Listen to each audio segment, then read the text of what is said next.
Yeah, yeah, no, I just totally forgot. So, and so, you know, there wasn't. No.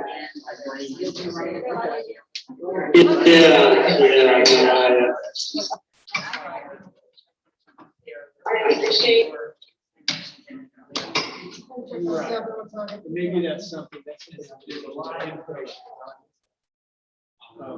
Because I said the thing, agenda, but I think there was some point, so I forgot to. No,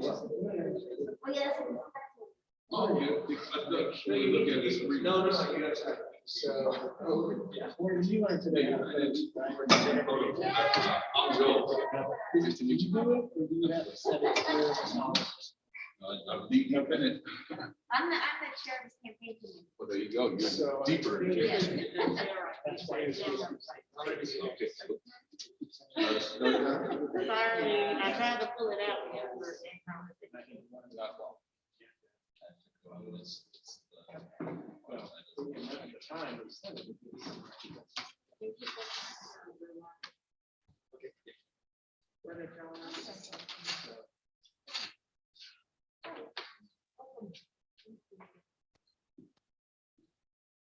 All right. Yes, Boy, if you can wait 1 second, I want to make sure we're live. okay. You sure? Yeah. I can wait. I just wanted to make sure y'all are compliant. Okay. Well, let's, I'll call this meeting of the Midtown Go Team to order. We haven't really established how we do roll call, right? I think Morgan can read the names and then just track it. He's just making a copy of the, so that's good notes. Okay.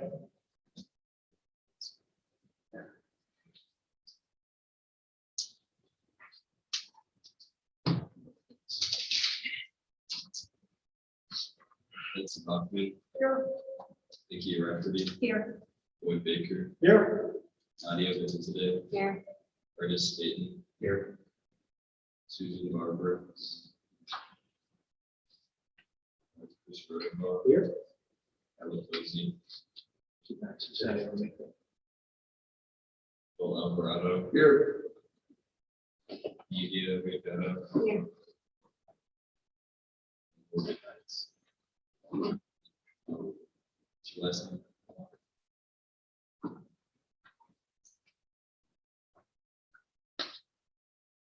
Okay, so we have a forum, so we can officially conduct business. And I don't have it on here for some silly reason, but I wanted to just. I didn't want to leave it for a discussion item that Chloe Walker is sitting to my right. Our other wonderful student representative on the board team with full voting privileges and a full voice too. So everything is important here.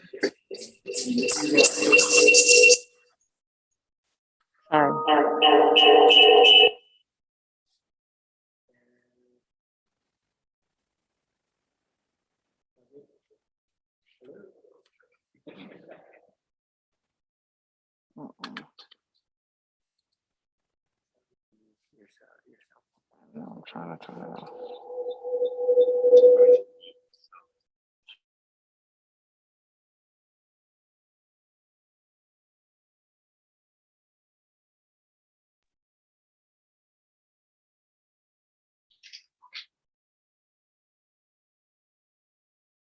So good. We're good. Okay. So first action item is the approval of the agenda for this meeting.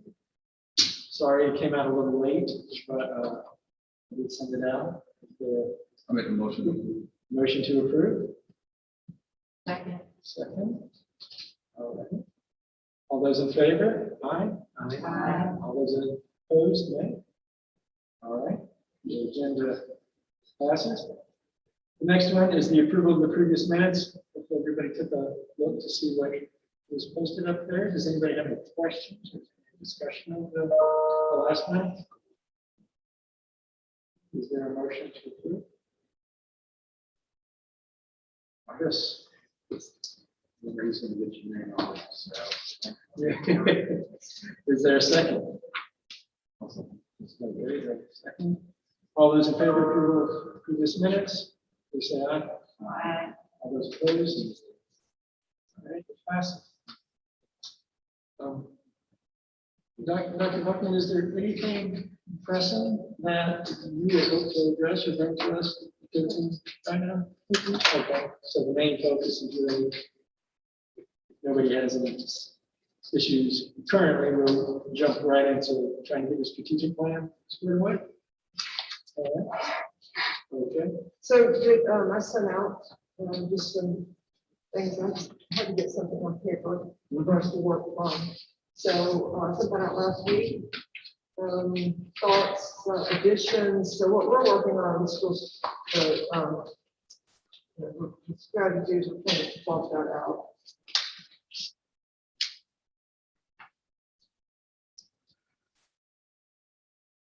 So this was just additionally just moving the things that we had talked about in the last meeting, and adding a few more thoughts. Yeah. Okay.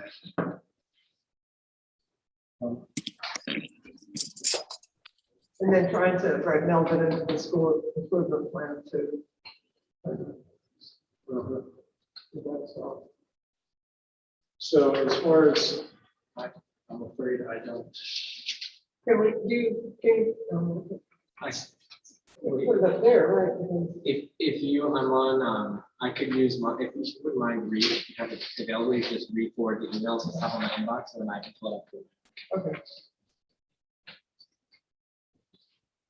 So our original discussion was to take school priorities from the last plan and to see how many of those need to be tweaked, reviewed, revised, and placed into the new school strategic priorities. Obviously, having those side by side helps, but I believe Dr. Bachman's kind of done that for us to some degree.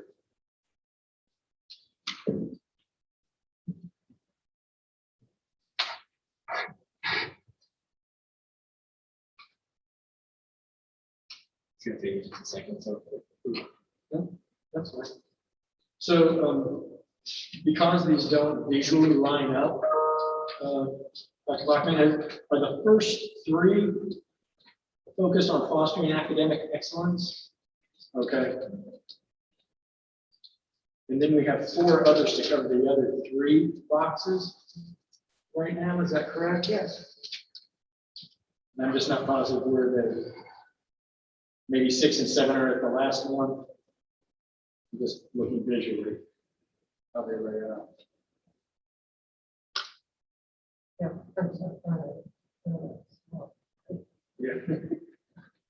Sorry, Dr. Bachman, that's not, since it's Ms. Hollis's is logged in here, I need, it's her email that's popping up, so could you forward it to hers? So so it could pop up on the top. What do I need to do? The email that you just forwarded to me, can you forward it to Hollis? Because her, everything is on hers right now. You can actually log in with your own Google account. If you just go to google.com and sign in under your own, and then you can do whatever you need to do there. You're right, I go through Google, you're right. I tried. Let the money off. Yeah, Okay. Where are you? I'm heading to the hospital, but sorry. You can sign it with multiple Google accounts now with the updates. Okay, yeah, I'm going through Google now, so thank you, Ms. Hollis, sorry about that.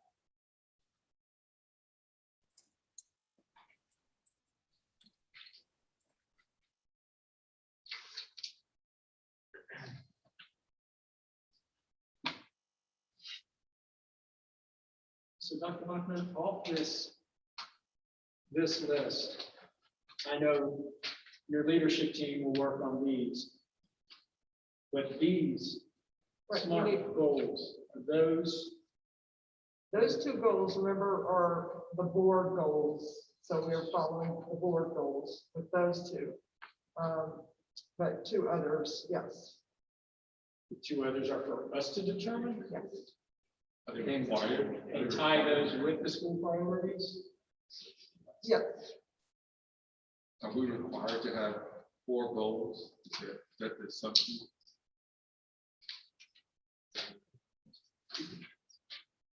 I'm trying to see on this last, because on the last form that they had, the old APS form, I don't have the, No, this is new. yeah, This okay, is new. okay. So should we concern ourselves with what those goals might be, or just focus on the priorities and then move toward the goals? Let's focus on the priorities. 'Cause Okay. That's the real main, go-to goal. Okay. So if everybody can just, if you can just look, if you haven't already, just check and see what these are down here, where you see any points of contention or any issues that might be wrong. I know it's bounced, we've got a lot of wordsmithing. That's what it's, Dr. Bachman had sent out, she emailed it. I'm sorry. I'm gonna move it into our shared Google Drive folder in just a second here. I don't. Do you have it up? So maybe it's the, maybe type in the title, subject matter. I think it was like, I wanted to share this, to have something on paper. I believe it was rather cryptic. But that's really what she sent us. I can also go make paper copies. Shared Drive.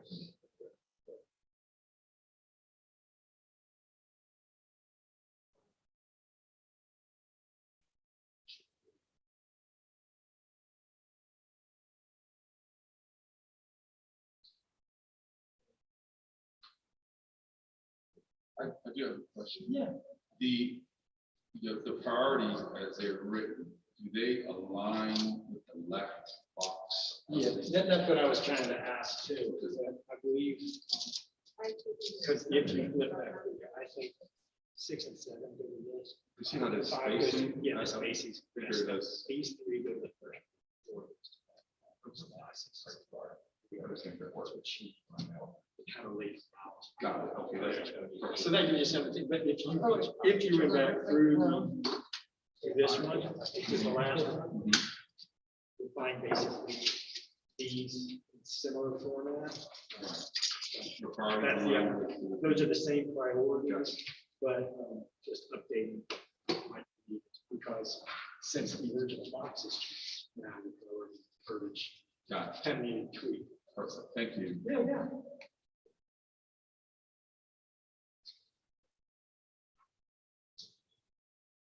While we're accessing the document, I think the last meeting we had a bit of conversation about adding to the first priority, remember, not just rigorous. But curriculum. Yes. So maybe we can use that. I think we all agreed in the last meeting, Yeah. or strategic priority, one to say offer rigorous. I think strategic priority 2, Joel's point, in the wrong space, but it is a little bit. I think safe and effective learning environment. I'm just trying to match it with better. Well, is it about academic excellence or is it a culture of students? Number 2. Yeah, number 2, should it be under student support possibly, or? I mean, there are overlapping topics there. I think it's more stays with number 1. I mean, it stays with the first one, First box. Yeah. Yes, And the old. Because it says learning environment. Okay. it's now on the screen. behind you. Yeah, you know, to your point too, I wonder in further qualifying 1, does 4 offer what it is you're trying to accomplish? Or do you believe that it may need to sort of restate certain concepts that we want to drive home in each priority? Well, the strategies on the far right, Mhm. those are going to be feeding into the priorities. So that's going to be, what do you want to accomplish? Is the Right. I was just saying regarding, because I agree with the cultural competency and that social emotional development part, right? I think it's being said before, if that satisfies you. If it doesn't, then I'm not against having it in multiple strategic priorities because of its importance to the overall, what we're trying to accomplish here. So Yeah. and I'd be curious, Dr. Bachman, like the next iteration of this, like, I'm looking at the priorities. The first thing I'm thinking about is how do we measure success? How do we show that we accomplished those priorities? And I know it's not on that document per se, but to me, that's like, it would be easier for me to understand the priority if I knew it could be measured, it could be weighed, and we can assess it. I think that that's where you all have to come up with the goals. So across the top are the goals that you have for the school over this strategic year period. And so we put in a couple, but you all can add more. I think that that is where it becomes a measurement thing, because then you have alignment with the priorities and the strategies in order to accomplish these goals. But that's my, assumption, is the measurement where we had key measures on the previous iteration of the strategic plan. I think that the SMART goals across the top are supposed to be in its place, what the key measures were in the old strategic plan. So, okay, so the priorities drive the SMART goals. Is that what I'm hearing? Yeah. And so I guess a goal would be, because I think one of the things I heard you say, Dr. Bachman, is regarding the retention, regarding before you retain, the recruitment, the retention, and the professional development of Midtown High School staff, right? That includes faculty and staff. And so I know that's spoken to in the priorities, right? And in the strategic priorities. So that might, I'm just kind of, it's very, loosely stated in my part, but I think we can refine it. I think that's a SMART goal, because none of this can be accomplished without quality personnel in order to be able to execute, right?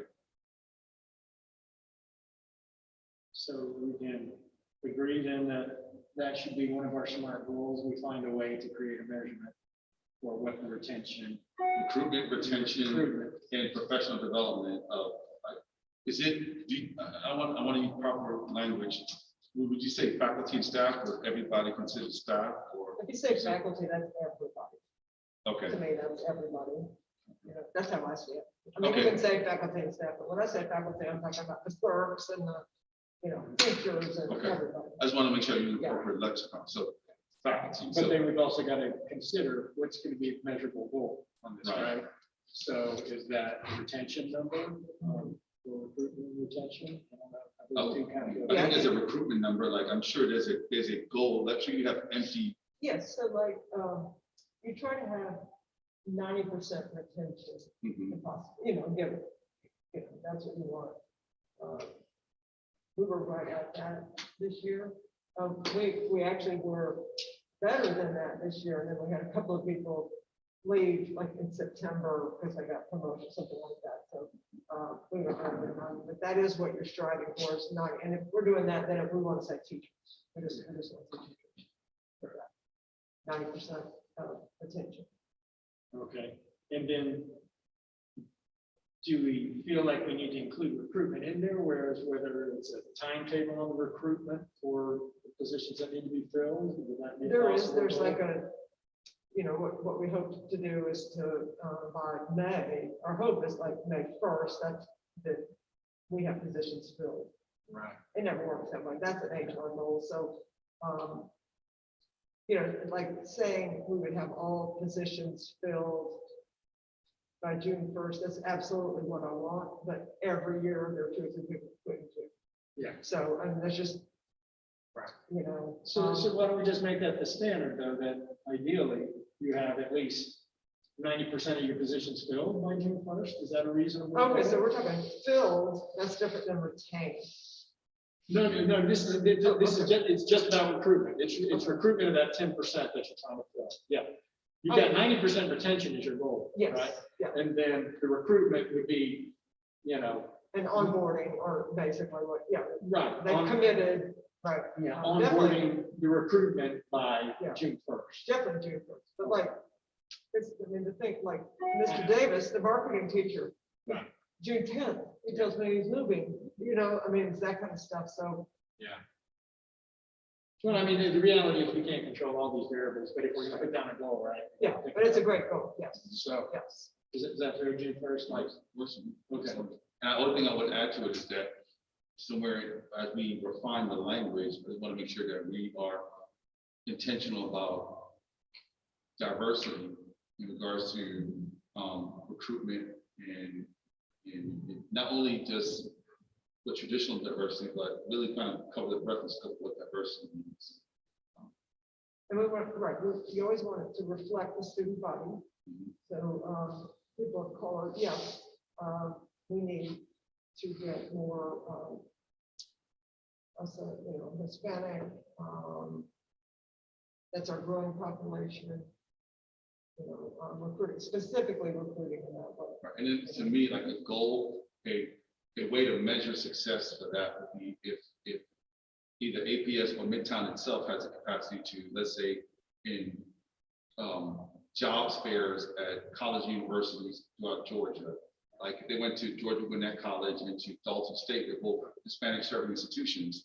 I mean, you're being very intentional and targeted regarding trying to reach a population, right? So that would be, but wouldn't that play in, Joel, to like the school strategies of how you're gonna reach that? But it is a strategy because I guess I'm looking at a more bottom-up approach, like, because at the end of the day, the goal has to be measurable, and then it has to actually, it's implementable. Like, what are the things you want to do to actually make them happen? And so I'm just thinking, if you're going to put a smart goal, my mind's simultaneously thinking about what are some of the things you can do that are very easy. Like you can go to the AUC job fair and you could develop an MOU with the School of Education at Clark Atlanta University. I mean, we can think about multiple ways we can realize that goal. That's this problem. Well, maybe in the SMART goal, if we're saying like 90% retention, 90% recruitment filled by June 1st with faculty that effectively, represents the diversity of the student body in the community. That could be like a combined sentence maybe, and Right. that gives you something to work on those strategies. Okay. And can I just add a comment too? I like the focus on retention, and I wonder about, the heading is equipping and empowering leaders and staff. So retention's a great starting point of how do we know that teachers are thriving at school? So what, I'm wondering what the teachers here have to say about that. Like, my mind goes to like 90% satisfaction rate with professional development, something like that. Yeah, I had mentioned that before, and also the emphasis on work-life mental health. And not to make this overly academic or wordy, but I think I think this is important to humanize teachers. We kind of objectify you like as if you're not real people who go through life, and we want to make sure that is, I think that will be something that will be welcomed by future teachers or teachers in other places, that you see me as a human being that needs support other than just rulers and pencils and laptops, stuff like that.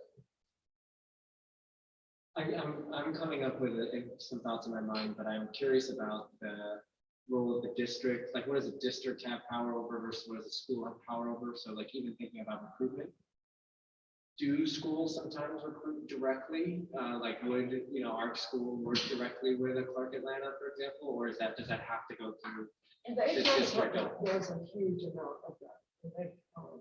And then we have ambassadors that really go after people as well. I think I can, a group can, solicit from, Georgia for that, up and coming institution for Hispanic population. We can definitely reach out to that. I mean, that is HR's job, is to find quality candidates of color, that's what they do. Can we, is it it possible that we could kind of go back on these priorities and let's make sure that we're all in alignment? Because ideally, right, we wanted to make sure that we get these priorities squared away. Because those are really strategies. that we're talking Right, about. right, so that we make sure we got these priorities, and then we can build the goals off that, or, you Because know, that's, yeah, I help mean, you that's, talk Bill's about job ideas is for the to, strategy. Bill's job is to set the priorities, my job is to Right. lead others to To do get the that done. strategies Right. that support them. But I think it's a good point that we need to understand the landscape, what we can and cannot do. Because I may be blurting things out and I might be out of order, you know, based on like, I don't know what the scope of what you can and cannot do. Or what So- you mean. Okay, We'll say that we cannot get into an MOU with a university. The district can, the school cannot. And I do also want to bring up with the conversation about retention that you might want to be a little bit more explicit, because we do have a very seasoned staff. And so retention would include people that's leaving for promotion, people that's leaving for retirement. And if we're not excluding those from the retention 90%, depending on the year, you know, just wanted to bring those points up. Are you saying, Ms. Thomas, that if you retire or if you move to another school, you're still considered retained? You are not. So Okay, that would count negatively against meeting that 90% criteria. And especially if you're trying to lure or cultivate high quality candidates, we know that people are going to matriculate out over time. So And that's fine, Joel, just, I mean, throw things out, that's, you know, and then I can just say, well, that can be just, I mean, don't be hesitant to throw it out. you know, we've been married for 22 years. And yeah. you can only say so much. I mean, I get what you're saying about the recruitment and retention part when it comes to promotions and retirees. You know, because when I do look at the staff, like that is kind of an issue. I mean, we have a lot of people that are in the back third of their careers that are teaching here, which is, you know, it's a double-edged sword. You have a lot of wisdom and a wealth of knowledge, but then you also have, you know, kind of who you pass the baton to. Like who you're training up, and so, you know, like when these people retire, you know, then who comes in, you're now like hoping and praying that you can find someone just as good as them, whereas they could have trained someone that's just as good as them.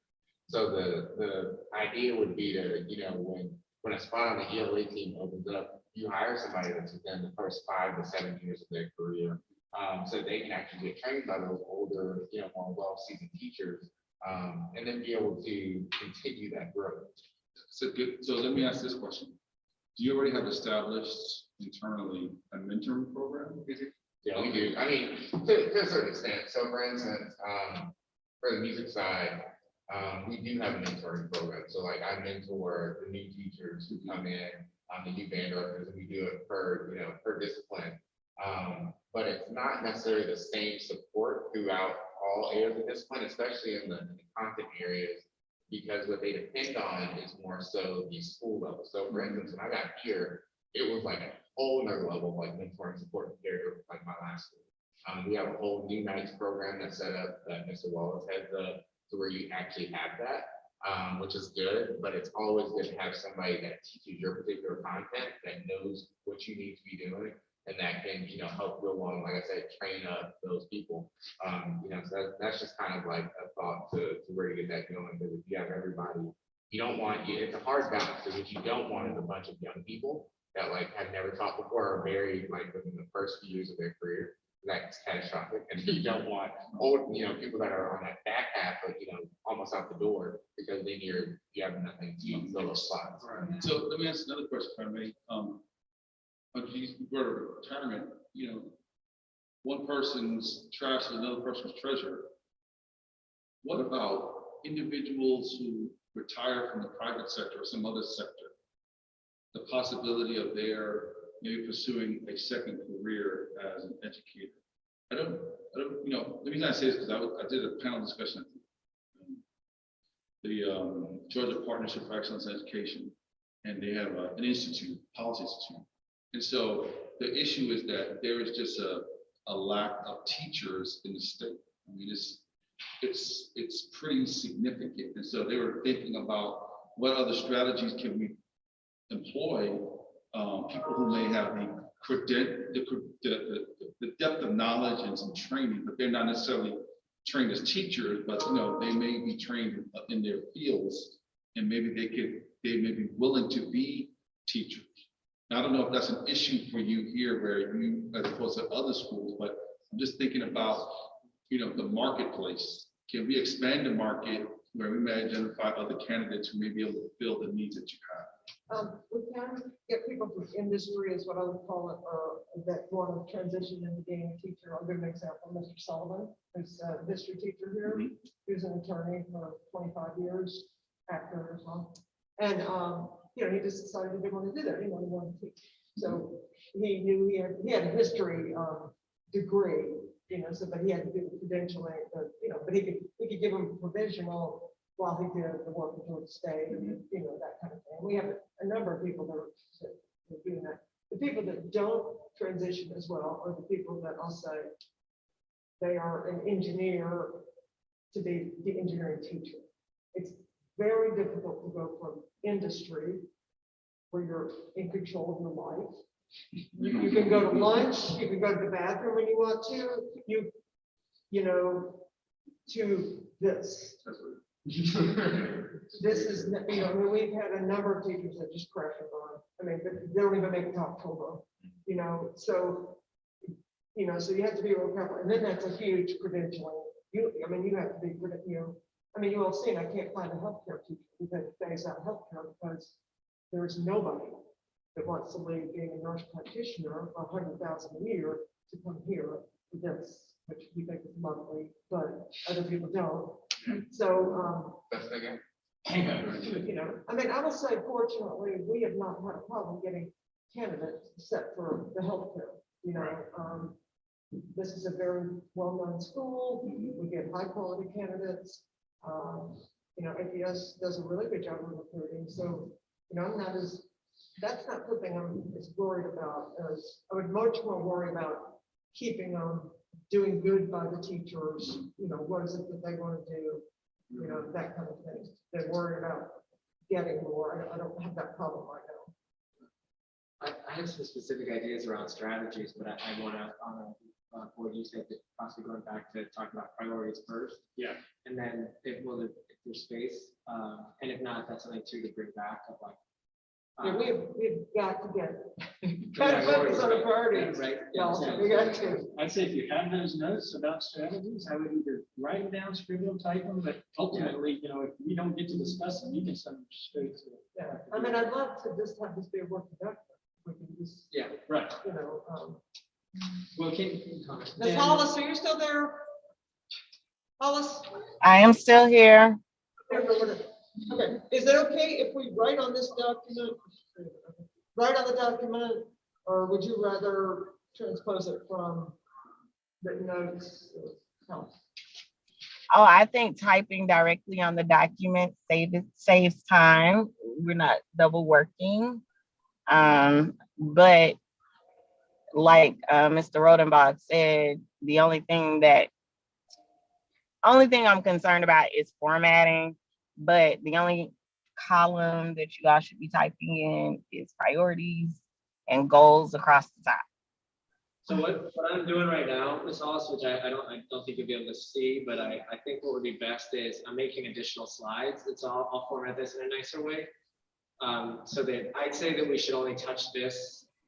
My suggestion would be if we touch this in meetings or administrators in the application phase of this, because I think it will be real. I mean, you can duplicate that slide in that slide deck and just make it to there, if that's what you want to do. Yeah, I'm just gonna add a few notes At the pages. top. and then anybody that is adding notes, just maybe put your last name in parentheses at the end of a comment. And so I'll take each of these categories here and I'll make a separate slide. And then we can just kind of dump a lot of ideas on those. Well, why don't we discuss what on these priorities, I'll go back to this one. Yeah. Again, what needs to change? Does anybody feel strongly that something needs to change? Because if not, I say that it would be wise of us to just go ahead and lock in and, and vote and determine that. And then we can worry about the final wording for the 2 goals or 3 goals, whatever, you know, you guys feel we need. Or adjusting the goals that's there. But I will say that I think I forgot who said it earlier, they bleed into each other.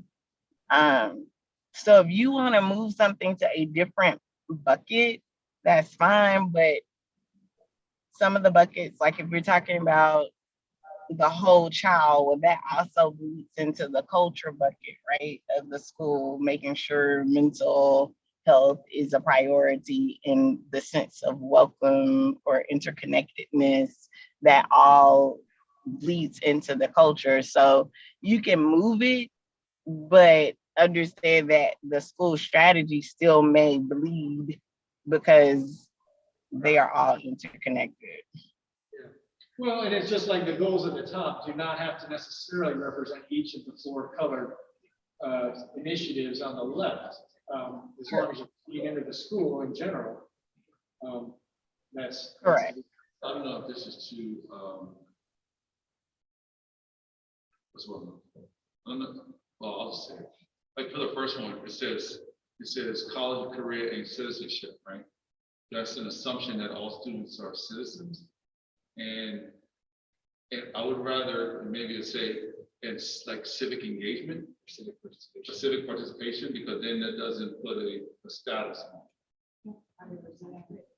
My And question- see, the other side of that would be they are a part of the civil group that is Midtown High School, not necessarily citizens of the United States.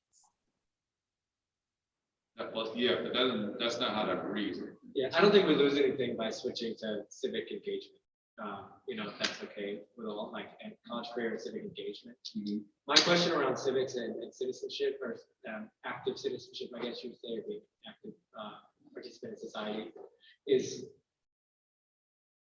there a place for that? I'm thinking about building a culture. I don't know if it's a culture of student support or like this is in the academic bucket.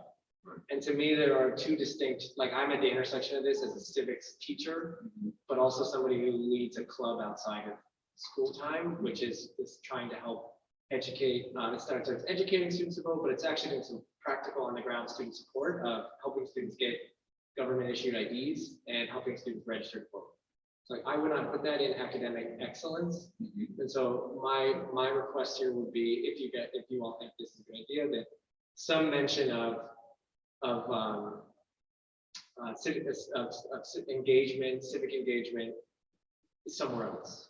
Or maybe we can call it something else, but somewhere in my mind, and like when we think about a culture of student support, we are preparing, there's an academic element to preparing for career, but then there's also a like bureaucratic, logistical. Social, emotional, practical. It would also fit there, right? There's social emotional, but then there's also like if we graduate students who don't have an ID, we aren't preparing them to like enter into the workforce. Well, can we do first? Can we just? So then my question is that a priority or a school strategy? Because that sounds more like a school strategy that goes with making sure that they are ready and productive citizens after they leave. And the only the push I have there is that I don't think there's like, I want to distinguish, there's an academic preparedness. But that's what it says, because it's rigorous curriculum that prepares students for college, career, and civic participation. Right, so that's, I think we have the responsibility to distinguish there's a logistical and bureaucratic. It's not just learning that like how to vote or where to vote or what are important topics, that's academic, but it's also like, what are the things you need to vote? So this is under student support, and is what I you're think saying. yes, Okay. that there are barriers and obstacles in our society that if we don't have particularly active parents on a lot of issues, you're gonna like run into those obstacles, and if you do it after you graduate, without the help of our career coaches and our social workers, some of it's social emotional, but I also think there are, like, IDs are a really good example of this. Okay, well, let's just break it down for a second. Yeah. What is your sentence gonna be you wanna add to this? It can be a number, 4B or whatever. So you wanna provide access to With understanding. Awareness, right? You're concerned about, and I don't want to speak for you, but you're concerned about your student being prepared for the into the world. And a lot of what you're talking about is having the resources and tools available to be able to enter into the world successfully, right?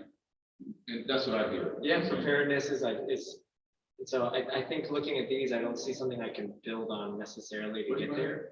No, that's why you just write your own, that's what I'm saying. Yeah. Okay. So, I mean, even if you said something like provide, access and real world resources for student success, you can fine tune whatever pieces out of that you want.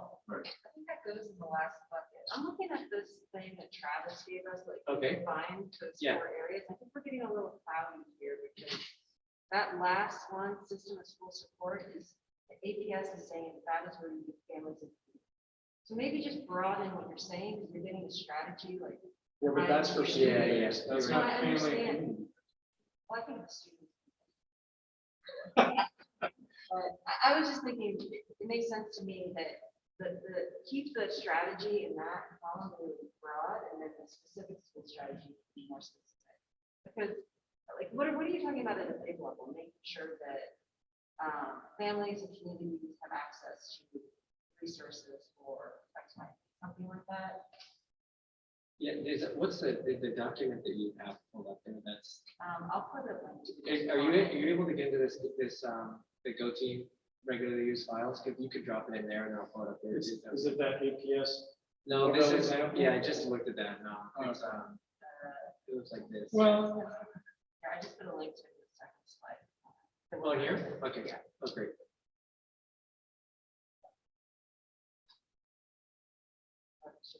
Scroll down. Can they tongue cluster or is it? No, it's not. it's on.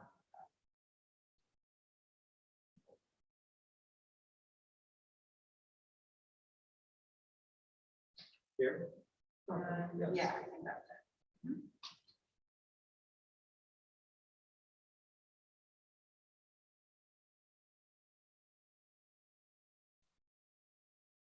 This is where you are? 37 page. Yeah. Oh, here we go. Page what? Okay.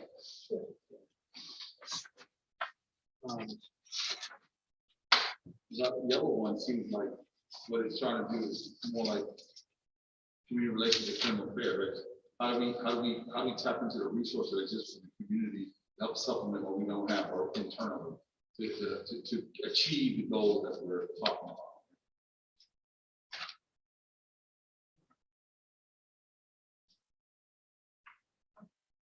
I still feel those are two separate Yeah. issues. Chris's issues with number 2. And your issue is number 4 really is families and communities. You say don't. Same for the students. I mean, you have to refine it more, but I think it's a starting point. Because he wants to see how to advocate for themselves, how to Because find the it doesn't resources they need. integrate into Citizens. what? That's the students. I think that's getting more specific. And I don't think it's, You have I mean, social emotional needs, and you have every needs, and we don't really think critically about what they collide in a way that's like integrating social emotional together with academic practices. So I think there is an argument for, because look at the bottom right, collective action engagement empowerment, and it is kind of what I'm talking about. So. Yeah. They're talking about is different. So, You don't, you're doing, yeah, they're talking about getting outside actors, to help something that you're trying to, like in corporate, like corporation and. We had a second conversation. Yeah. And the employee gets feedback, agreed that point about providing There's access and real world resources. For for students. student success, however you want to Yeah. Tweak Think and about how you want to say pop that. the pieces out, Chris. Why don't you work on that? Okay. And let's just look at the rest of these sentences. that we have. Okay. See if anybody else, so we're good with one, and two, am I right? Ensure a safe and effective learning environment that encourages quality work. I'm gonna put it back up in here just a second. And then I added this, I'm just gonna take, since I think so, like a noticing I'm having is that I feel like showing up that there are like 7 different documents and it's just so Yes. hard because the district has given us like several different things too. And so as best as I can, I'm gonna keep adding to this slide presentation. So I just took a screenshot and added this in there, which I think will be helpful. So now I'm gonna go back to this. Okay. And I think that second slide you just screenshotted in there is why, Dr. Bachman, I was thinking that number 2 about learning environment is actually part of number 2, because the APS has a note that building a culture of student support is integrating social, emotional, and academic practices, and ensuring equitable learning environment. So we already have that learning environment language there. But that's part of just organization. Well, I think we might be better served, and maybe I'm wrong, feel free to knock me down on this, everybody, but if these school priorities don't ever get matched up with one of these 4 boxes, but they represent the whole of what these 4 boxes represent, then we've done our job, and that's okay. Because these strategies are going to play into, there's going to be a lot of cross-pollination. There's going to be things that are gray that jump from one to the other. So for us to get in the weeds and to say, oh, this is really more about community rather than the individual, if it's not explicit and we don't feel it, I don't think it's wrong that we just say, okay, it's still a priority. Let's make it a priority, and not worry about which box. Your brain works. Adding to that, Trust me, my brain, of course, like nobody's. and adding to that, I don't think terms are explicit to one box. Exactly. So we shouldn't try to limit ourselves. Well, yeah, I mean, a lot of the stuff could just be tweaked all day long, and we could go through this for weeks, Dr. Bachman. Don't you think we should? We should spend like 2 more work sessions, seeing if we can put it under every box. And then it's a living document. Right. And it's gonna, yeah, it's gonna change. So, let's just see what other of these sentences we feel needs to be tweaked, if we can, under these priorities. So number 3 is effectively use existing and appropriate tools to measure, analyze, and communicate student progress. And that's pretty standard what we're gonna have to do to figure out what's going on. Right, and that's all the stuff, all the assessments, the emotional, the skill. Yeah. The benchmarks, the map testing, so it's effectively use all that data. Mhm. Okay, so then we go to number 4, and we say, create a collaborative, inclusive, and responsive school culture, embracing diverse communities that comprise the Midtown family. Could I ask if it's overkill, that's fine. Could you add the word welcoming? A welcoming, collaborative, inclusive. Okay, no, we start with collaborative, welcoming, inclusive, because welcoming is different than inclusive, right?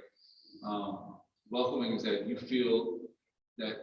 feel accepted and appreciated here, where you're well received by the institution, and that the culture within the institution reinforces that, right?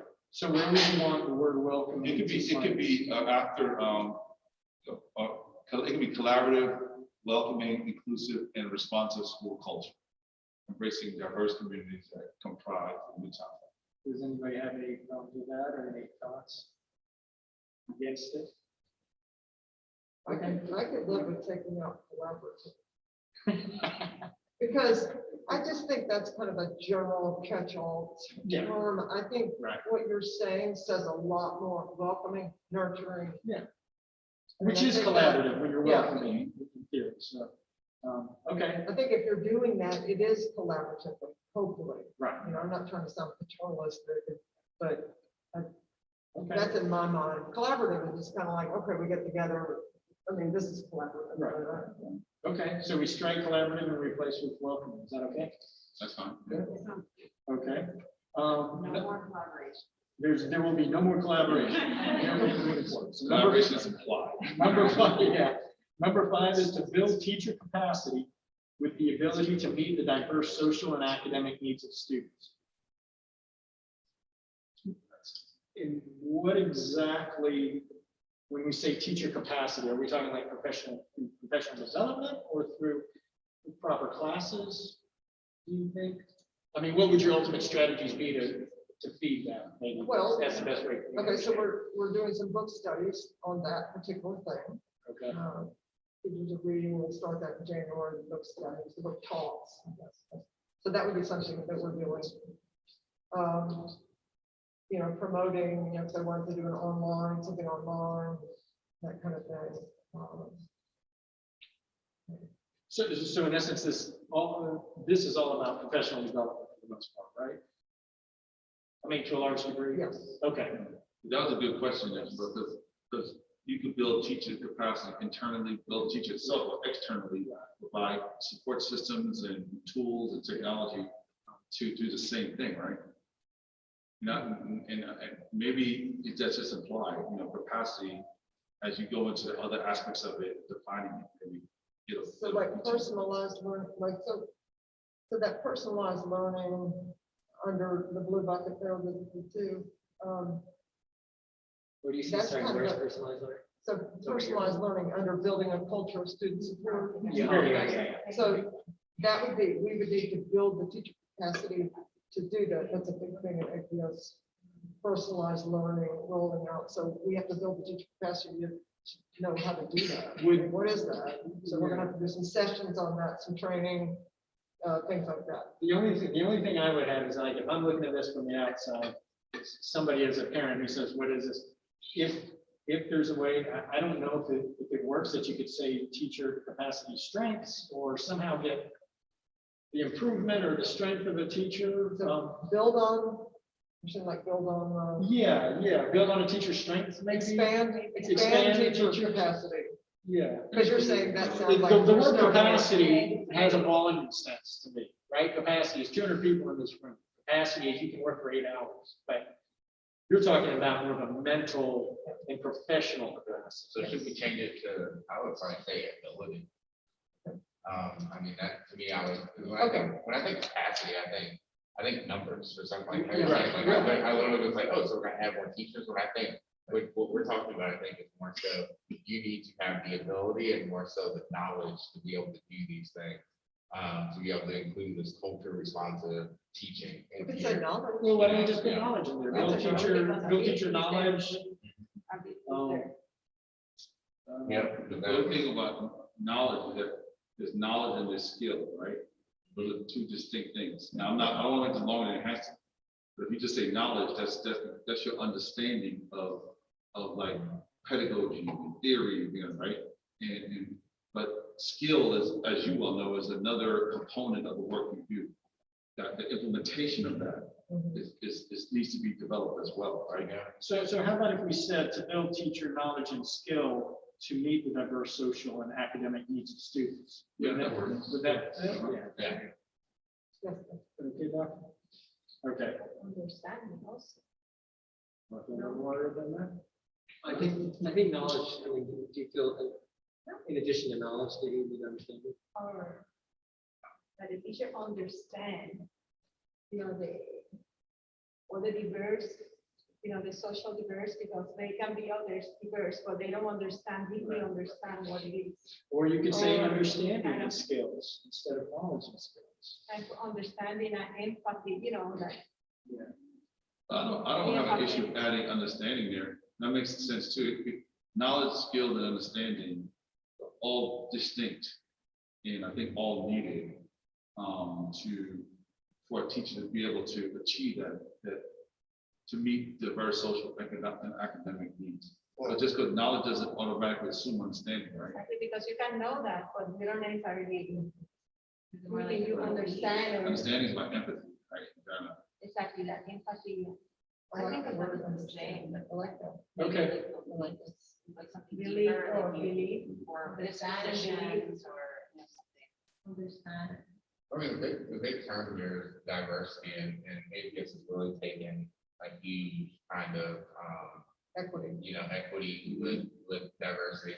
I think if you ask a random person, what does diversity mean? You would be very surprised at the answers that you would get. Most people would be like, oh yeah, we have black kids, we have white kids, and we have, it's like, that's what in a lot of people's minds what diversity means.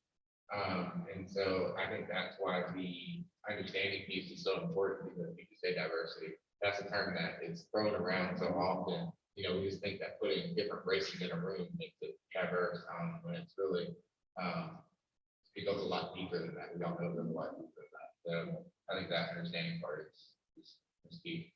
Okay. Could it just be understanding, or do you need knowledge in there? I mean, Because the skills, yeah, I mean, I think mostly knowledge and understanding to me mean a little bit of they're kind of synonymous. I know Joel was saying that, that they're distinct, but to me, when I hear the term understanding, that includes knowledge. When I hear the term knowledge, that's not always inclusive to understanding, but if you have understanding, then you can't understand without knowledge. Just take out knowledge. okay. So build teacher understanding and skills to meet the diverse social and academic needs of students. So I think understanding that you also imply that you know the rights, people's rights. That is. Yeah, let's make a change. So do you think something different? No, understanding, that's why I said. Oh, okay. I thought you were saying Also that we didn't like the implies sentence. rights, I know. that is also more than, Right. that you know that this person has the right to be here. Right. In this school. I think what's important, I don't know if we're responsible for this, but for Dr. Bachman, that she probably needs, not to assume that I know what you need, but like talking points on the priorities, because you need to help operationalize some terms. Because we under on the table know what these terms mean, but as you go to the public and speak to them, that way they could be greater clarity and buy-in, like, okay, I know what she means by when she says that. So I can give an example for number 5 to say culturally responsive pedagogy. Okay, we can build knowledge. I mean, we can all read a book on culturally relevant pedagogy. Gloria Ladson buildings, whatever, we can read that. So you have the knowledge, but then it's the understanding. Why is that important? How do you apply it? Understanding, what does that mean for me as a person, as a teacher, for my kids? Really, what does it mean? How do I understand? How do I make meaning of it? Knowledge, how do I make meaning? And then it's the skills. Okay, what do I need to do to be a culturally relevant teacher? I think that's an example that I can use. Okay. Okay. I just wanted to just share one thing that the Howard Go team did on this topic, because I don't know if maybe you're missing something or something to consider, but we really looked at that word leaders, and we included some language about leadership opportunities in the school. So I'll just read it to you, and I just want to throw this out for your consideration. So under our school strategies, we had provide teacher leadership opportunities in departments, PLC guiding coalition, collaborative team, facilitation, grade level meeting, leadership decisions, master teaching opportunities, lead academic and non-academic initiatives. So we just took that leader word and included how teachers could have more leadership opportunities in their role. So I just wanted to note that. Okay. Have you completed those for Howard? We're close. Yeah. We're getting there. Just to have like an example. Collaborative, right? Exactly. Right. In particular, to that comment, what I was holding back from saying earlier when we brought up, like, what does it take to retain teachers? Like, my number one thing that I was planning on sharing was building more steps in a ladder so that somebody can stay in a classroom and take on additional responsibilities, maybe make additional money. That, like, that's been, I think it's just a huge disconnect between all professions and the teaching profession, and one that something I'm personally, it's hitting hard for me right now in some ways. And so I love that idea. I think that would be really motivating to a lot of people who have excess energy and want to help make the school better, but it's Not at a cost. yeah, but exactly. But if it being a part of something like it's actually a structural element of our school. It's not just like I'm doing a nice favor today. It's like this is my thing that I own and I get to be proud of it. And I get to invest in my colleagues and then I maybe get compensated. So how would you, so then Again, we're talking like a Yeah. 5A. Yeah, What would that look like if Chris were trying to put some words together? I would say, I mean, I know that I'm leaning towards strategies here, so I'd love to see the language Howard has, but I think something about like teacher leadership or, Well, you're talking about opportunities more, aren't you? Because, and I only ask that because it looks like 5 was really more about building the teacher as an educator, as an empathetic individual. yeah, And you're looking at also something that would be beneficial is to, give access possibly. I'm saying And that could be that, number 6. I mean, create Yeah. an environment that motivates and retains staff members. right, I think. Should we tweak that sentence? Maybe add- That's okay. Like by encouraging leadership opportunities, something like that, right? Yeah, I think empowering leaders, I think broadening the understanding of seeing teachers as potential leaders and seeing like this school has a plethora of like, really talented individuals in teaching roles. And people kind of do a lot of extra stuff in silos and just expanding this concept of teachers are leaders in the building and to different extents. A newer teacher in the school is learning and being mentored, but a more experienced teacher is like taking on things that construct the school community in different ways. It can take some pressure off administration if it's possible to compensate or do other things to make it worth the time for teachers. So yeah, including positioning experienced teachers, leaders. Interesting. So create an environment that motivates and retains staff members. By using including, does that feel like we're transitioning to strategies, or should we say like by? We don't want it to be too limiting, right? Like there's multiple ways to retain staff members. Yeah. The language we used was build teacher leadership opportunities. So that's the language that. Okay, We can I have just somebody throw out here. this? We have somebody here who wants to weigh in. I just want to ask a question. And that is kind of capacity, building leadership capacity too. That's where you use that word. Yeah. Do you have?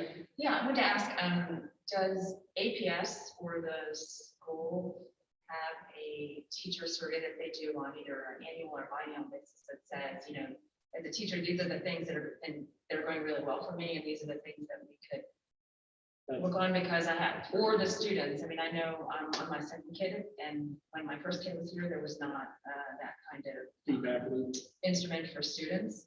And I think you all are working very, very hard on all these goals and strategies, but if you don't have some kind of measurement of, do the teachers, I know there's teachers that have been here for, 20, 30 years, probably.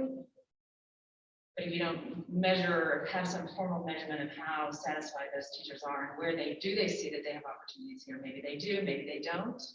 It'll be hard to measure these priorities if we don't. right? We have the Gallup. What happens We have a with very comprehensive district-wide survey. It kind of measures happiness. I mean, that's the right word. Are you? But sorry, culture, it's a culture survey, definitely. And then the district does a teacher survey. They did last year teacher survey, that kind of thing. But we can come up with something that's more school specific. Do they give you what does that? the data look like? Yeah, Yeah, that's a what great have you question. Do you seen? do you get the data all from like our campus when we take that? Because the Gallup survey is awesome. The Gallup, Yeah. we haven't gotten it yet. Yes, we'll get a report December, January, and we share it with the go-to. But that's when we have historical this year. Cool. And do you get to see any sort of aggregate data for APS as a whole? So like how our staff compares to APS as a whole? That's cool. That's really cool. We're much happier. So, so Chris, could we be leaning towards something like, adding on to this, create an environment that motivates and retains staff members by providing opportunities or allowing opportunities for professional growth and leadership, something like that? Is that what you're? Yeah, I think that's moving in the right direction. Yeah. And then I'll be transparent that right now I'm feeling like a really strong desire to I'm probably gonna stick around after the meeting just to hear work some things out, because I do think just personally it's hard sometimes coming to the meetings to know exactly Right. where the no. contributions want to be, and this means a tremendous amount to me. Like part of why I wanted to be on the Go team is like to keep teaching in the classroom. And so I really want to think through this and then think about strategies as well. And I'll have some kind of questions around what we're capable of as a school versus what has to be at the district level. Let me just ask this. Traditionally, has there been a December go-to meeting? No. Okay. It doesn't mean we can't. Exactly. So my point is, some of this stuff is coming up new and, in the moment or whatever. If everybody would agree, we will set a December time for another go-to meeting to say, this is our final. I mean, we're gonna put down tonight, I got a feeling we're gonna finish these, but if they need to be massaged or tweaked, or we wanna go somewhere, can we lock that in December? Does that seem fair to everybody? What's the timeline of when this needs to be done? It needs to be done by January. January. Okay, so yeah. Go in what one or two working on, as long as it doesn't agree. I do want to remind you all that you have to prioritize. So finalize and prioritize by January. You're breaking up a little bit. Say that again, prioritize what? You need to finalize and prioritize your priorities by January.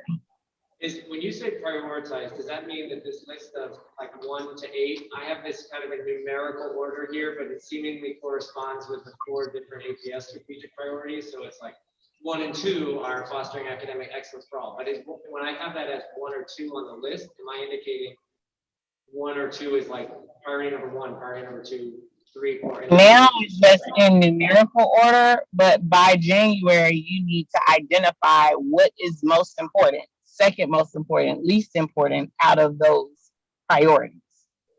Okay, so then I think we do need to. Okay, so can we move on to number 7? All right, provide necessary and salient resources to enhance teaching. Just getting the draft. I get it. And ideally, this is, the process is we ask for opinion, public questions and things after we're done. So please know that we appreciate you being here and your insight, but I don't want to. No, I'm on the Howard team, so I apologize. So, number 7, provide necessary and salient resources to enhance teaching and learning in all spaces. I think that, I don't think we need to say in all spaces. I think if you just said advanced teaching and learning, period, that would cover what you're trying to say, right? Obviously, somebody thought out some back door on this control, so that's why they added these 3 words, but I agree with you. So you would think that's kind of standard. Also, just if anybody has this set of slides open, I made this for our note-taking page so that if you have like language you're workshopping that you don't want to edit here, then that way we can kind of like file it under this, just as I just. Okay. So. Number 8 is up there. Is that something that just got added? No, it was below here, so I edited, or I just deleted space and then it popped up. Attract and build capacity. Let's take a look again at this one here, but like this is like hardening With families and communities. collective action and strategic initiatives in this category would focus on collective action, engagement. Yeah, and that recently, when I was at Spark, I was the principal appointment for the community. So that's what that reads to me, like, how do we obtain the resources that are available in our district in order to supplement what we don't have here to better serve students and faculty, right? So I think it's about private sector, public sector, the grant opportunities, things of that nature. Like what are we looking for and how do we get access to it? This recruitment here, this thing feels more like it's in Yeah. here. And to me, so we had an email this week, I don't know if that's, did Emily Aiken Coates is there, that, I think she said something on a former student of ours, Demario Worthy came and did a like demonstration about pipe fitting and like as a career. That to me is like, I want to figure out how to put that in, like when we think of engagement and empowerment, I think we like politicize that in a lot of ways, but I think there's, that to me is, I've had talked to him about this, like pride in this job, like that, for former students to be coming back into the building, promoting careers to me is so amazing. And it's the thing, and I keep hearing in my third year here of all these amazing alumni of our school as well. And like, I wonder if we could think here about like tapping into alumni to help build bridges to career. You know, is a strategic priority. I think that's a real asset that we have in the school. Well, may I just ask, because as I'm looking at this and creating a system of school support, you're talking about partnering with families and communities. Yeah. You can look at this as two ways, right? How does Midtown partner with the families and communities to help them get their kids through school or find the college resources or whatever the case may be? Right. Or you can look at it the other way of how do we get people to come back into the school to help the kids? So I don't know. The first one that you have, because I think nowhere has our parents mentioned any of the priorities. Yeah, that's what I was. So we got, I think we have to be intentional, like what is a priority that you have, you know, to get parents to be more effective and more engaged in the academic careers of students, right? Yeah. So that, I think that has to be a priority because they're part of that triangulation, right? Of teacher, parent, and student. And but we got 2 out of 3 so far mentioned. But I think we have a SMART goal remaining, right, as an option that feels to me like parent engagement. Might need to do up there. Right now, it is very important for APS, the family engagement. Actually, this is the month, the November is the month for family engagement. And they're working very hard on that. And one of the things that they suggest, and they want that they create an area inside the school where the parents can come and feel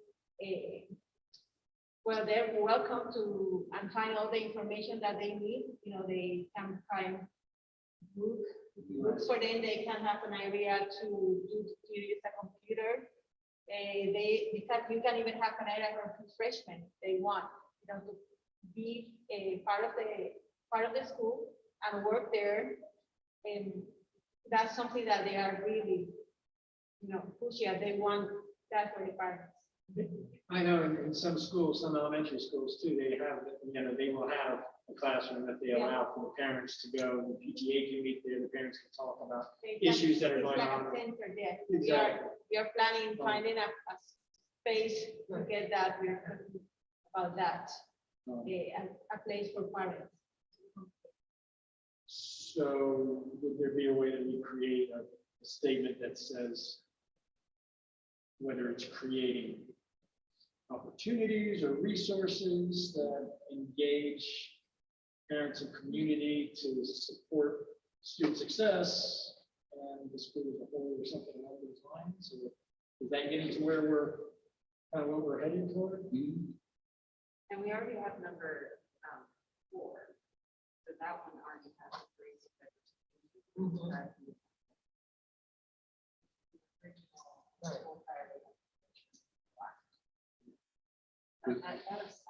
You know, it's almost like we could take 5, but make it relevant to parents, right? Because you want parents to have knowledge and understanding and skills, right? To be able to meet the diverse and academic needs of their student, right? And then that allows you the space, Dr. Martin, to think of strategies that you can use to build their knowledge, build their skill development, and give them the, you know, the empathetic ability to appreciate what their individual student is going. So sort of a microcosm of the macro that you created from there for teachers. But also we can say that we want the parents to feel welcome here Mhm. and engage and participate in I school agree. activities. That could be another one as well, you know? Because building them up and not making them feel welcome, because it negates one another, right? So I think both of them are relevant points.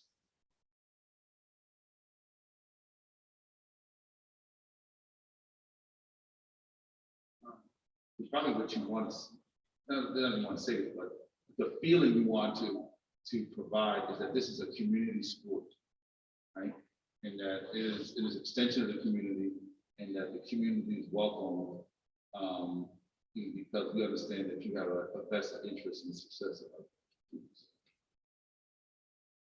So you're just saying, Joel, I'm just Trying to trying to wrap my head. don't worry about the last part. I'm just, Well, no. I'm just saying, would we be looking at taking number 5 basically and just copying it and flipping it so that it's kind of like build parent and community welcoming connections to meet the diverse needs of students and families, or something along those lines? Is that kind of what you're? I just typed up a little, like a. Okay. Model that we can look at. Okay. Ensure parents, guardians, and all the town students will welcome in the building and have opportunities to improve their ability to support their students. yeah, I like that. I'm going with that. That merges both what we said, so, yeah. Maybe like to develop. To develop.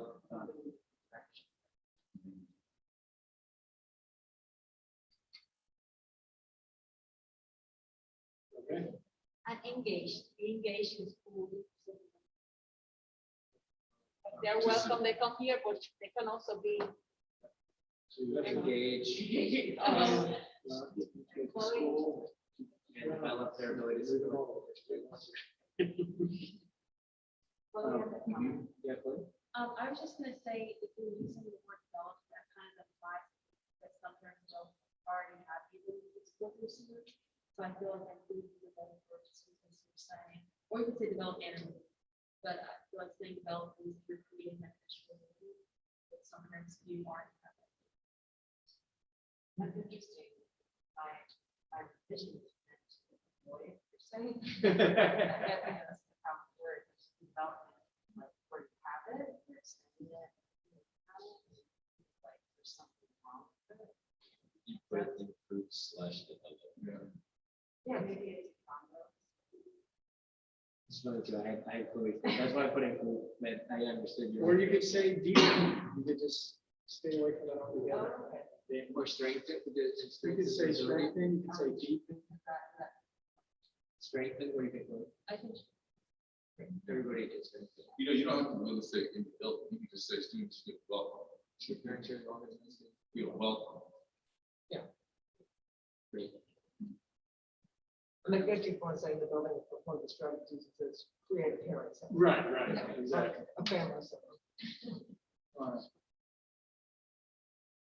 So if everybody's feeling fairly confident, at least about these 9, we can rest on it and see if there's any tweaks that need to be, and in December, take these 9 and then put them in proper order.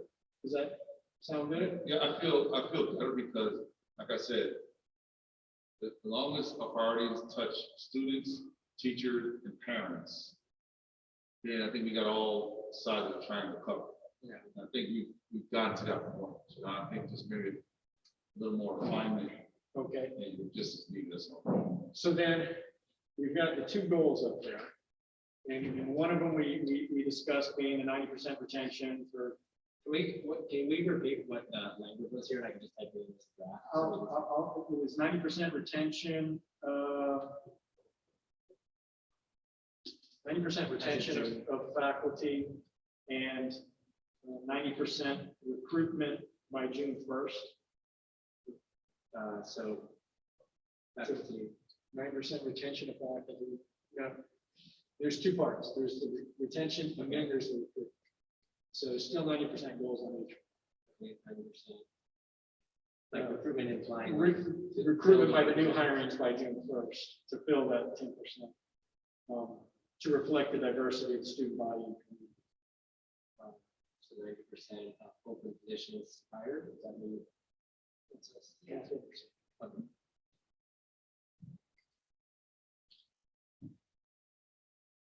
June 1st? Yes. Or secure, because hired is up to HR. All I can do is make recommendations. I mean, the word is really, I make recommendations. Recommendation, right. So we want to say secured? Okay. Yes, That's at least a good placeholder for it now. okay. Yeah. And then what about the goal for the families? If that's what we're gonna try to. A priority for me is just like we've talked about how our teaching staff should represent the student body, the parent attendance of different school events. I feel like we have a lot of work to do to get it to match our student body. The reality is that teachers who teach overwhelmingly honors and AP classes have their own school of parents on like the welcome back night. And other that kind of really optional engagement. I would, particularly at the beginning of the year, relationship building time. I think we're a little more reactionary with students who are in like, this is like kind of just observation, teach a lot of general ed or students co-taught special ed classes. And I spend a lot more time doing reacting with them unless I'm proactive as a teacher. I don't meet as many of their families right off the bat. And I'd like us to have in there somewhere about the parent engagement reflects, like we're gonna need to do intentional things as a school community to make sure that the people who are showing up will represent the school. Yeah, and just so you know, it's no different in middle school or elementary school. Right, no, I know, I mean, it's Yeah. a vexing issue, Yeah. like there's 1,000 things Yeah. about this all the time. It always is. But I wonder what. I think if we try to put a measurable goal up there though, for increasing parent engagement. Yeah. That's gonna be such a challenging number to either for us to pick. I just wonder if even, sorry, this is like one quick thing I have in mind, just, this gets more to the strategy, but sometimes it helps me to say the strategy and then somebody could kind of take it up a level if they're thinking about, we don't have homeless here, but if we could have, we have a list of students, we have so many metrics now to determine kids who are at high risk. And like academic performance, previous SEL, like things, we have record keeping for this. If every adult in the building, had just like 3 to 5 families that they were like of the kids on their roster. So just like when we take the SAT or PSAT, everybody in that room, when I'm moderating or facilitating the PSAT, I teach all those kids. So like Mr. Vincent's able to match me up with a group of kids somehow on that schedule. If I could be assigned out of the kids on my roster, 5 like families that I should have close contact with right at the start of the year, based on their experience in middle school, based on something like that, and I kind of become like, I have this like group of 5 or 3 parents, and we could be working in partnership with the staff that are managing a larger caseload. I would really appreciate to feel some success around parent engagement. It is really hard to feel successful when I have like all these emails I have, and calls I should make.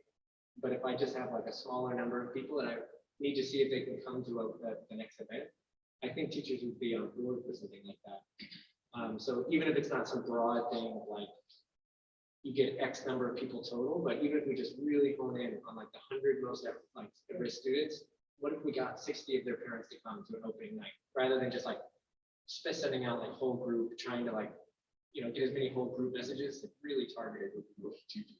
Well, I think you can sort of frame it like increase, let's say increase by, I would just throw a number like 10%, and then indicate the population, the parent guardian population that you would like to target. But then that's something, I mean, it's not audacious, but it does move the ball forward. And then all the strategies that you put together is to try to see if you can get to increase by 10%, or really focusing on this group. And that you want to do like high risk, but then you have to define what high risk is, and then there's a lot of politics in that, But I do think that that as a goal, that makes sense, because that betters the high school overall, it betters the experience of those students overall. If there's some intentionality in targeting those particular families. For teachers to establish a relationship early. I think we do an amazing job. Our parent-teacher conference system is so great. Like I tell people all over the place about it. But like on the front end, I think we could like take that same level of intentionality of, having, whatever we define, the language for happiness, and then is it more politically palatable language? Well, maybe, can I throw this out? Maybe this is something, I mean, we're so trained, we are running out of time, everybody. I know it's getting late, but we're so focused on getting numbers and metrics, but I wonder, could this goal just be to increase or to improve? Such as, you guys had a food truck afternoon or something, to get the kids out together. And maybe you tie in one or two of those events a year, especially at the beginning, the front load, to try to get the parents to come see the school and to be part of it and find a way. I think perhaps also the coffee, the morning. You That's got- another thing that. Yeah, another thing that can bring people together, but I just wonder,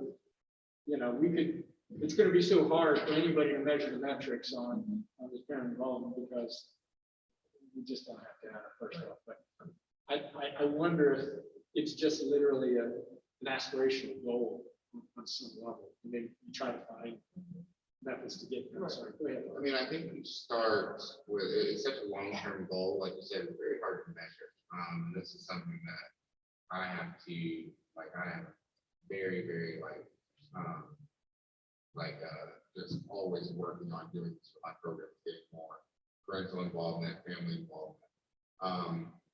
If you start with doing something that has absolutely nothing to do with school, like this, y'all can watch a movie on the football field, put it on the screen, and we'll just watch a movie on the screen. Has nothing to do with school. This has nothing to do with a meeting. Families, friends invited, we're just hanging out. Start there. And then the other stuff, like coming to an open house later down the road, won't feel so abnormal. Because once you build that sense of community, that's what you're really trying to build. It's really weird. I always tell people it's like my band back in July didn't talk to Dr. Bachman talked. She came in one day and like the kids would not talk. They barely looked at her. Like it was the weirdest thing. If you saw these kids today, their parents are going on double dates. They're going to the zoo together. They're doing all of these things that are just like normal because they had this activity that kind of brought them together. And we did a lot of stuff that had nothing to do with it. So that's my thing is just kind of do some stuff to like Socialize. Yeah, socialize. Just socialize. Socialize. Well, even like just when you have open house. I'm sorry. So I think that's like a very good idea, just to bring them kind of that way, because I'm not sure how easy of a time you would have bringing, like you were saying, 60 parents, because those students that are struggling more, probably their parents would be as much of a support system for them, so they need to actually get with it to help talk about with them how to support their kids versus if they're coming out to an event like a movie night or something, just like a fun night where it's not as much focused on that. I think, I agree with everything Mark's is saying about having more, balancing those opportunities. So I know you all were saying that it's such a large number, why not break down the active students? I guess break down the active students by grade maybe, and have some kind of grade night with families, that's separate from school, but breaking it down by grade that we can bring some each grade that she's. That's a great idea. I mean, it's not just about that first families. We want with many parents engaged in the school of health. Maybe that's one way we could do it. What I was going to add is that if twisting the open house concept in an area, we know it's a big lift, but if we could get community and parent support in different ways, do a cookout. And you do a cookout, people show up for the free food and then you get to meet the teacher, over there by the courtyard or whatever the case. You're saying like Right. At the beginning, And I yeah. think if we really want to get deep, we would go into the. Yeah. Because there are a number of parents. Maybe they don't have transportation. Well, yeah. And, so like Grady Cares did a lot of stuff in Barca Court on Barca, on apartments. If that's just setting up a tent Right. and some teachers are there, Yeah. no high pressure, we free food, we have to see it from not our point of view, Yeah. I have to segment it all the time. no relevance to anybody else except me, you know, so, I mean, we just have a number of parents that don't have transportation. Well, maybe that's part of the focus then, that it becomes the outreach, because surely there'll be an apartment complex or a church right next to it where they would alter the facility easily to I like support the, the community. I like the, let's hold the word outreach, I think that's Yeah. really more actionable. Okay. We prepared like a couple of weeks ago, family engagement. We have a meeting and we create a form of a lot of things that we are discussed here, how to engage or bring the families here to listen and all the things that we are doing. We are doing, doesn't seem, but we are doing a lot. Yeah. I can maybe talk to McBrien to see if we can share this information. At least some of the major points. And Well, and it's a long game here. We gotta be honest. I mean, this isn't usually a 3-month fix. This Moving is something. establish. Yeah, you're It's a building 5-year, into it's a the. 5-year plan. Yeah, yeah. Do you do parent surveys? And Isn't I was that just about to mention, Dr. Bachman and Elizabeth Warren forwarded the information about a survey from last year that 244 parents took. She was working with Dr. Blankenship on it. So maybe that's something, I know we're out of time, but if we could get that data and share it. Parents are asking. Yeah, you know what, I asked that because part of the question I have, one of the barriers, what I hear is barriers, right? We need to create opportunities for, one of the barriers that some parents don't feel welcome here. They may come here and feel uncomfortable, like I know my child is part of the school, but I don't feel like I'm a part of this.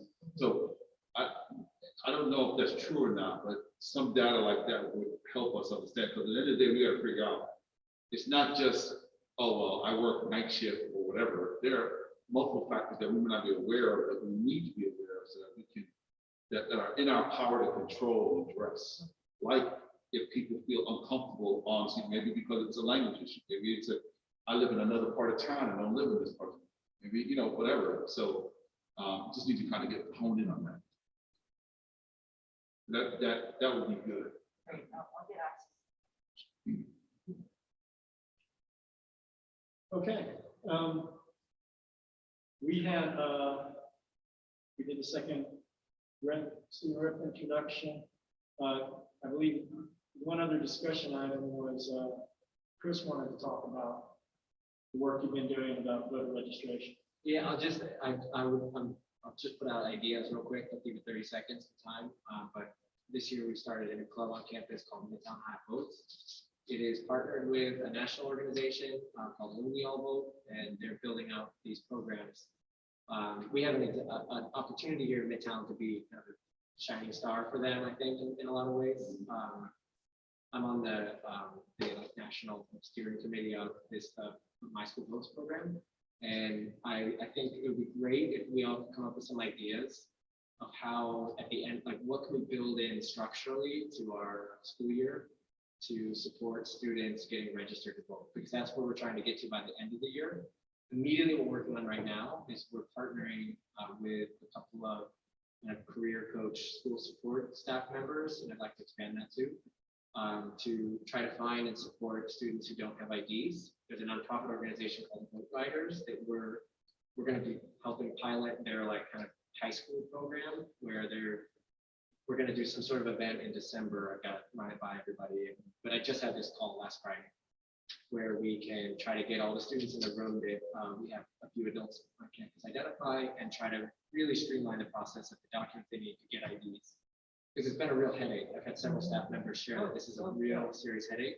They have funding. They're going to help pay for families to get to offices they need to go, and they have volunteers who will do follow-up, like all the stuff that's the most stressful for school.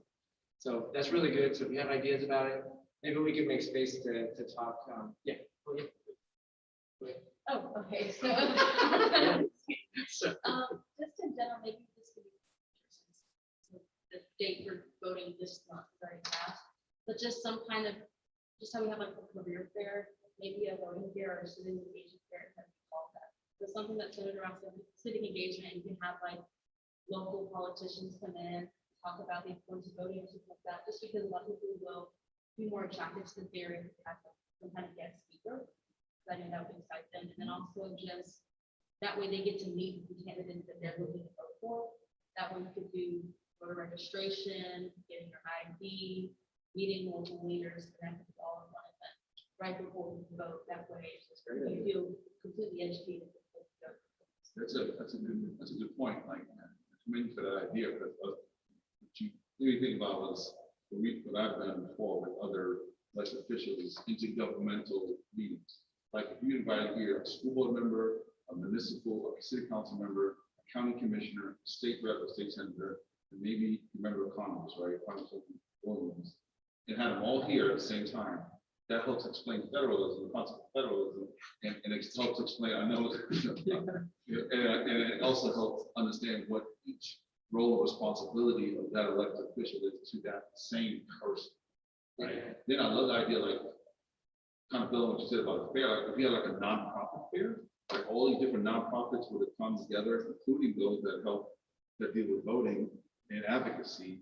In that way, that allows for students to be more civically engaged that way, but they know, they learn about different organizations that may be available for them to partner with. Like civic day, you can have a big, a civic day kind of thing. Right, and one thing I would add is, just because I know we're trying to focus on diversity, just have this meeting, maybe having local leaders from different backgrounds and from different ethnicities. That way every student who attends schools, they're being represented. So, my mom is a state rep right now for this district, and she. You said your mom? Yes. Your mom partner? No, Miss Shabana. Oh, She Lisa just got Mayer. elected. So she's always like, tell Dr. Bachman she needs to start encouraging voting. So I'm really happy. I'm really happy to- You've been the problem all along. That's what it is. No, she just said Dr. Bachman. She's like, no, anyone else. But I just think it'd be a good idea to have some kind of big event, that way students can get engaged. But that goes for anything really. Also, this Thursday, by the career, week, we're going to have the Latin American Association at 3:00.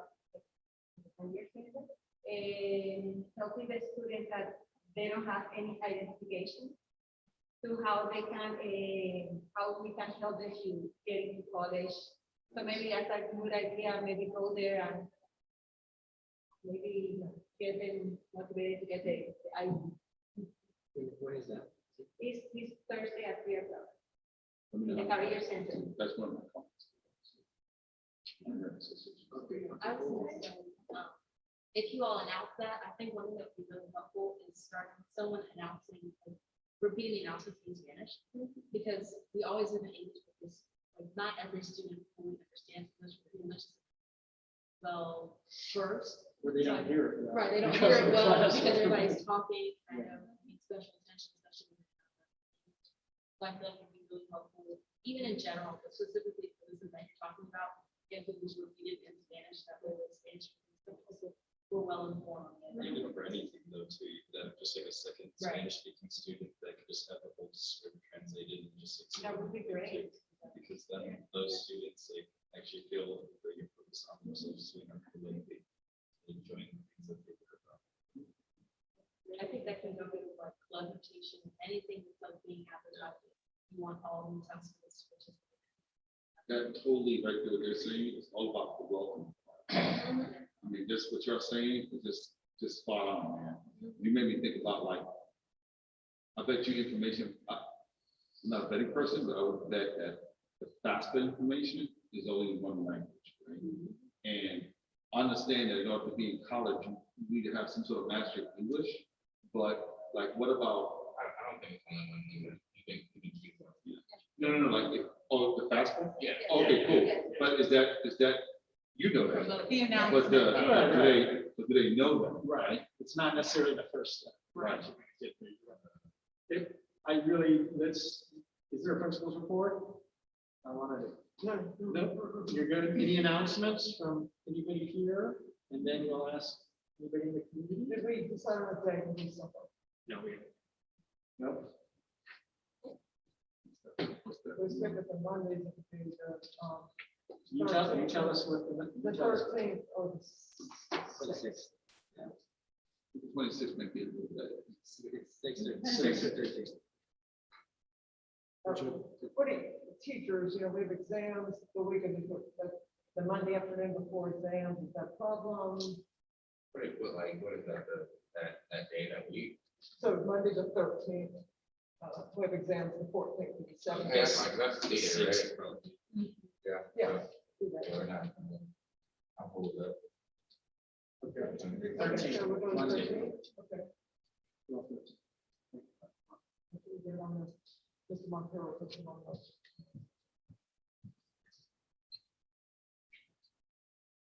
All right. If there are no other issues, is there a move to adjourn the meeting? And then we have public comment after that. I thought we had a public comment before the adjournment. We don't? I thought we had a public comment before the adjournment. Oh, whatever, you know better, Robert. I know. If there is any public comment, that's our public.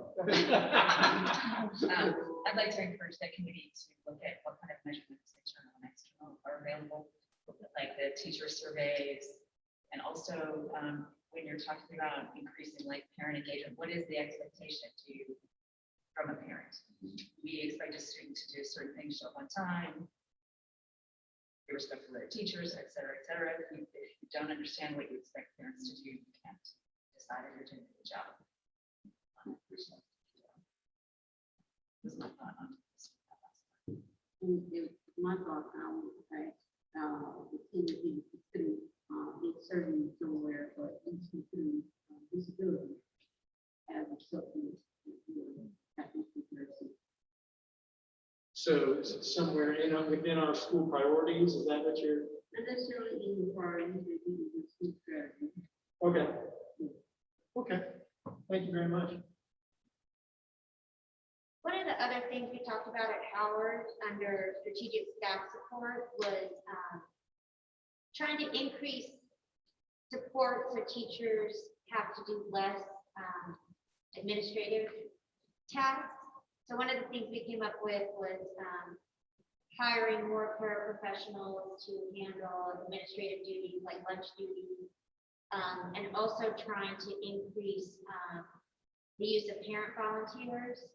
Once parents get that level 3 clearance, they're able to do more support tasks as well.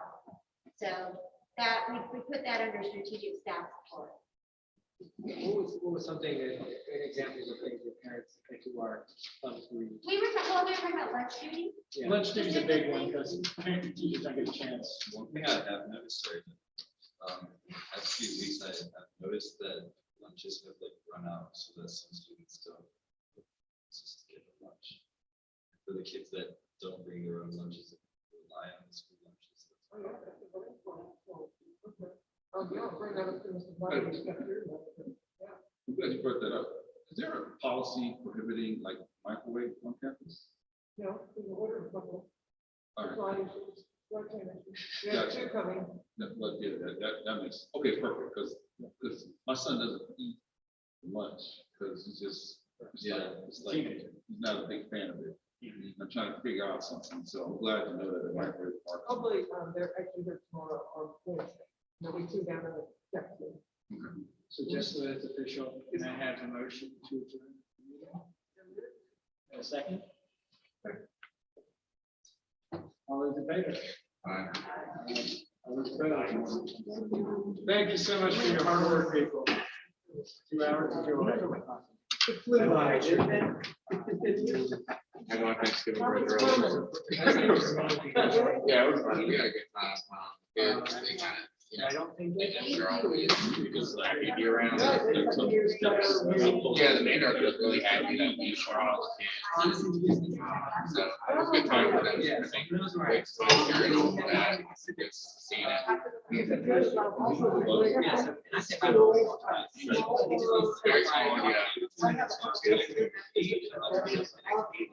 yeah, it's very close knit, like, that's what we announced. So we were sitting at the game, and I was just like, it's like a high school, it's like a high school. Like, we were seeing things, we all knew each other. I was just there, and I was like, 30,000 people. I mean, we are gonna. Raising awareness and getting. All with the right. Second,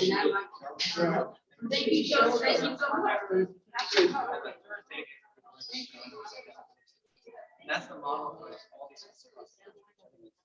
Right amount of structure, but it's really exciting.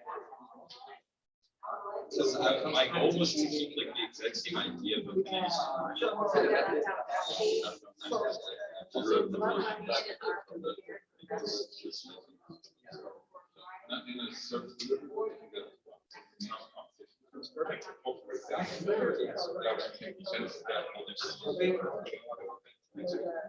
You know what?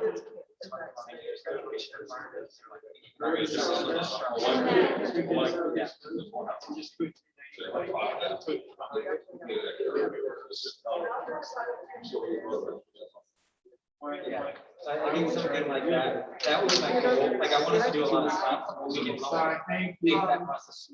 So rather, I don't want it to be dependent on my teachers. Thanks, man. Have a nice night. Yeah, I'm just gonna put that on the screen.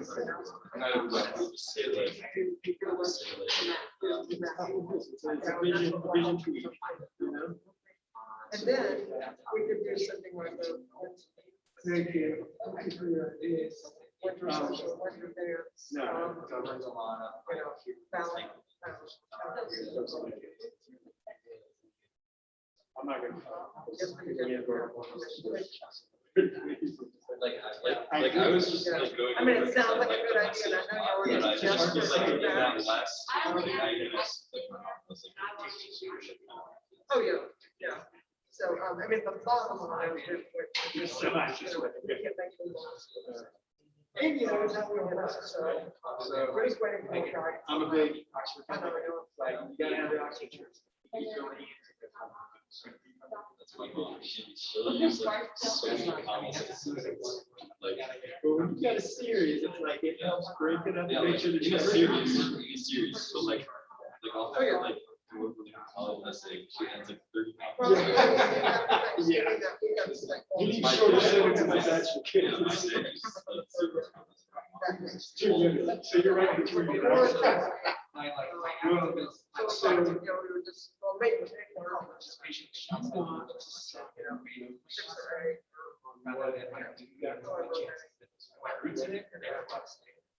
I think it's, yeah, it's a good time as we're starting back to, you know, resolution and see what the issues are. see what the things that were important.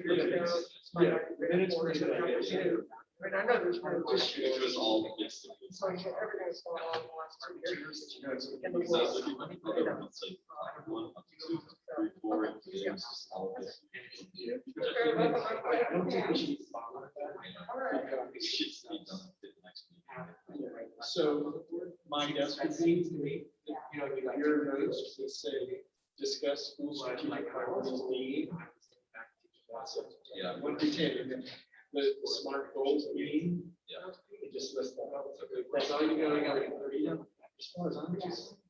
To me, that's like, it's like that actually changes my lifestyle, where it's like, not that it's giving myself, but is. So I guess, should I just upload it and then open it here and send me, if like I missed anything, I'll just change it. If you wanna do that, I got love to do, just let me know. Everybody. Yeah, you just say, these are the minutes. Here's anything that's missing.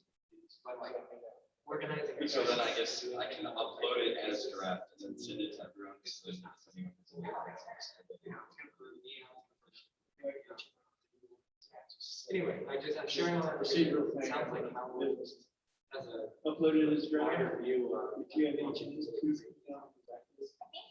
Don't ask any changes. Yeah. Unless you want Well, I don't to think. have a secret anyone else stuff. has it. I don't think anyone else has it. If they don't, they have it, then that's, then that works perfect, but that way they get clarity, you don't have to worry about stuff. Does that make sense? So if you can do that, then you use, like I said, I'll try to, you're to have a problem, it shows up to you. Then they start. Yeah, yeah. And we have a new principal, you know, we have a new Sweet. principal. Well, I appreciate you. I hope so. Yeah, I'm gonna sit down. So maybe it can be Did you share this? done with vision, like, by this. I just. Yeah, we'll be done with all of this next week. So, I mean, the reality is, that's what I'm talking about. Could you see, I wanted to. Yes. When you guys have some time, so we're going to you try. But I always send, yeah, I will Yeah, send.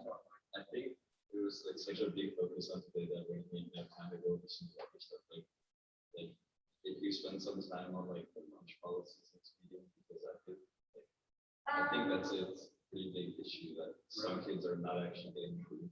I mean, you just feel like there's been an issue week after week. At least like the past month, because I'm not someone that like needs the extra food. Yeah. But like sometimes I'll get it, but sometimes they don't have it, so I just think like these kids that don't have it. There you go. And if they're not there Okay. right away. Yeah.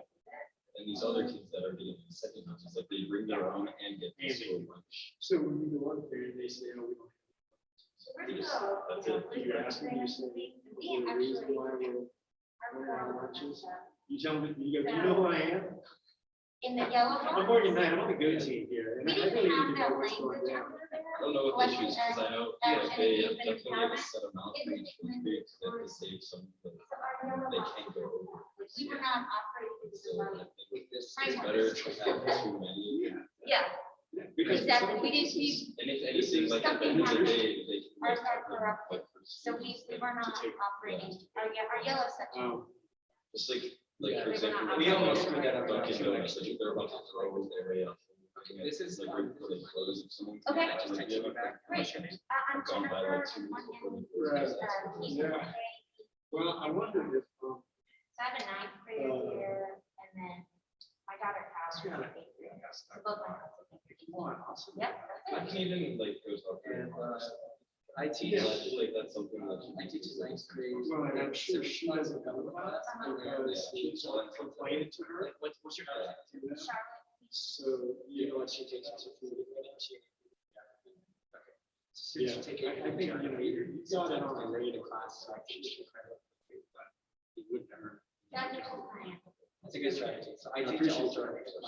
Just let me know, guys. Whenever. If students are interested in politics, I think it's amazing Hey, opportunity. as soon as you do it, It is off the plate. science. it's not your problem after that. You've done your job. I appreciate In it. this time, it's you learn about Nigeria, Mexico, UK, Russia, China. So it's like taking those and then all of the ways that they intersect. From one another. So kids have really enjoyed the class. And it sounds like she. Yeah, that sounds, well, and my younger one is going to be the next person. No, I guarantee you right now. Yeah. Charlotte will see, but yeah, you'll definitely have one of my girls in that one. That sounds amazing. I went to Georgetown School of Foreign Service. Oh, So nice. I Oh my took. gosh, I Fun work- fact. one of the strongest recommendations. Did they turn up the YouTube? Like, live streams?